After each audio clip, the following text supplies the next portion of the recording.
ሃላላ ኬላ በዳውሮ ንጉሥ የተሰየመው የድንጋይ ካብ የዳውሮ ዞን በደቡብ ምዕራብ ኢትዮጵያ ሕዝቦች ክልላዊ መንግሥት አስተዳደራዊ መዋቅር ስር ከሚገኙ 6 ዞኖች መካከል አንዱ ነው።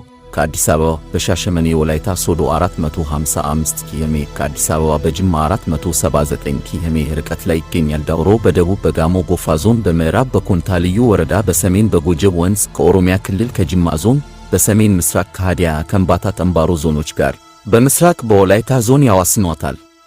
የንጉሥ ሃላላ ድንጋይ ካብ ሃላላ ኬላ የተገነባበት ዋና ዓላማ ዳውሮን ከውጭ ወራሪ ኃይል ፈረሰኛና እግረኛ ጦር ለመከላከል እንደሆነ ይነገራል። የድንጋይ ካቡ የጠላት መግቢያና መውጫ እንደሚሆኑ በሚገመቱ አካባቢዎች የጦር በሮች ቶራ ሚጻ በማዘጋጀት በእያንዳንዱ የጦር በር ጠባቂ ሹም ሚጻ የራሻ ሹመት በመስጠት የግዛት ወሰንና የሕዝብ ደህንነት ለማስጠበቅ እንደሆነ